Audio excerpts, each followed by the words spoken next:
Assalamualaikum warahmatullahi wabarakatuh. Kembali lagi dengan saya Yeni Nurdiana, guru SMK Negeri 2 Tuban.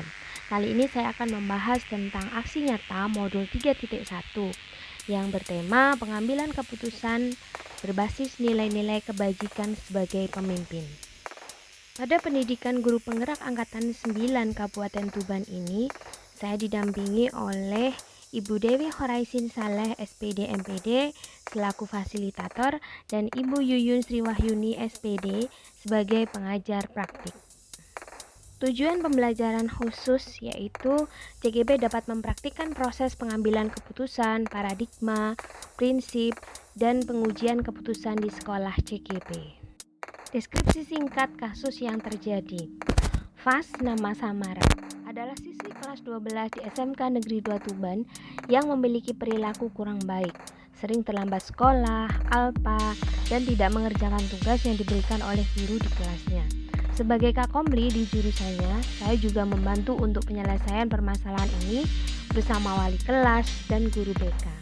Kami sudah pernah memprosesnya dengan memanggil anak tersebut, panggilan orang tua berkali-kali, kunjungan ke rumahnya, dan sepengetahuan orang tuanya sudah menandatangani surat pernyataan agar dia mau merubah perilakunya. Namun ternyata hal tersebut tidak membuatnya jera, sehingga sesuai peraturan sekolah dan telah didiskusikan dengan guru BK, Fas harus bersedia mengundurkan diri dari sekolah dan menandatangani surat pernyataannya. Setelah kami pulang dari rumahnya, tiba-tiba orang tuanya Fas memohon agar anaknya diberikan kesempatan untuk kembali sehingga bisa tetap bersekolah. Karena Fas adalah harapan keluarga yang nantinya diharapkan sukses dan dapat meringankan beban ekonomi keluarga.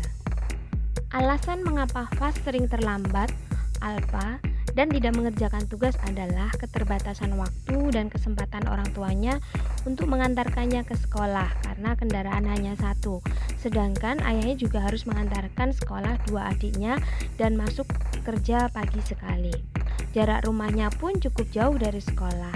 Selain itu, untuk membantu ekonomi keluarga, sepulang sekolah ia juga bekerja di warung makan dan pulangnya malam, sehingga tidak ada waktu untuk mengerjakan tugas-tugas sekolah. Di satu sisi ada rasa kasihan melihat kondisi keluarga Fas, namun di sisi lain peraturan harus ditegakkan agar tidak ada permasalahan serupa yang dialami oleh siswa lainnya. Tolak ukur dalam keberhasilan pengambilan keputusan ini yaitu yang pertama, dihasilkan keputusan yang tepat agar tidak merugikan pihak manapun. 2. Keputusan harus berpihak pada murid dan dapat dipertanggungjawabkan. Paradigma di dalam pengambilan keputusan ini adalah rasa keadilan lawan rasa kasihan atau justice versus mercy. Dan prinsipnya yaitu berpikir berbasis rasa peduli, care-based thinking. 9 langkah pengambilan dan pengujian keputusan. Yang pertama, mengenali nilai-nilai yang saling bertentangan. 2. Menentukan siapa yang terlibat dalam situasi ini. 3. Kumpulkan fakta yang relevan dengan situasi ini. 4. Pengujian benar atau salah. 5. Pengujian paradigma benar lawan benar. 6. Melakukan prinsip resolusi. 7.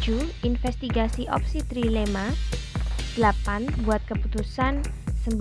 Lihat lagi keputusan dan refleksikan. Langkah yang pertama yaitu mengenali nilai-nilai yang saling bertentangan.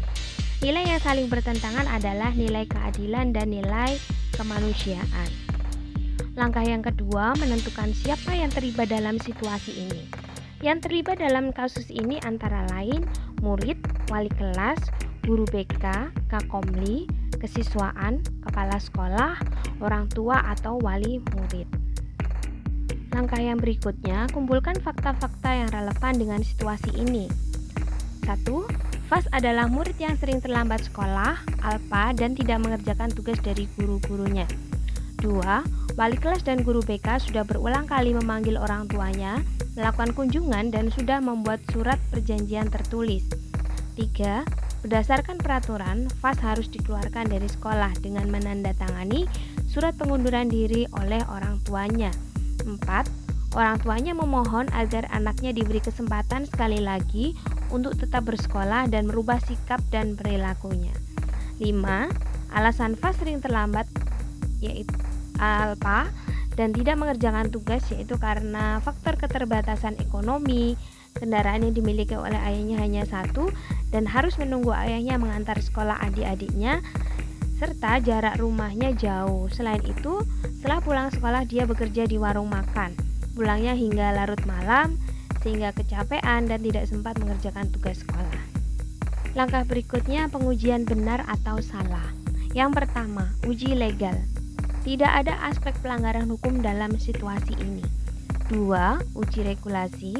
Ada pelanggaran peraturan jika wali kelas tetap memutuskan memberi kesempatan kembali. 3. Uji intuisi. Tidak ada yang salah, guru benar karena mengikuti peraturan, dan benar juga kalau memberi kesempatan untuk menyelamatkan masa depan anak. 4.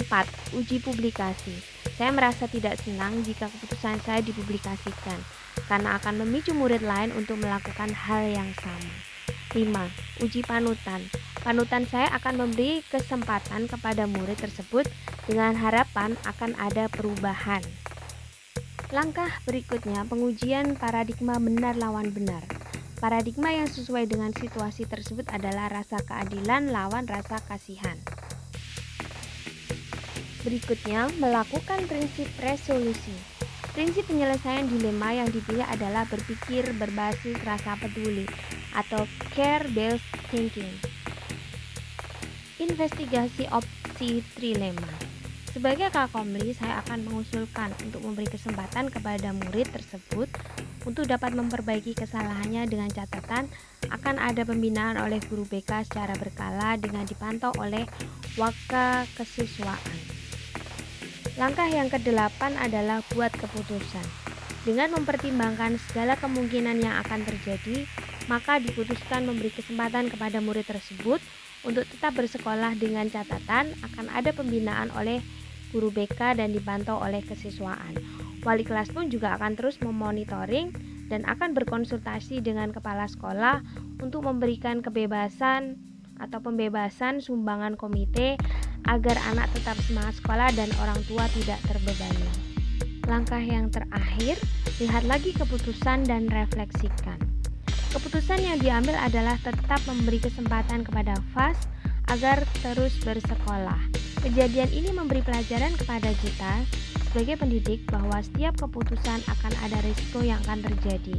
Namun, memberi kesempatan kepada murid untuk terus melanjutkan sekolah adalah hal yang manusiawi demi masa depan anak bangsa, sekalipun kita sedikit membengkokkan peraturan berdasarkan rasa kasihan.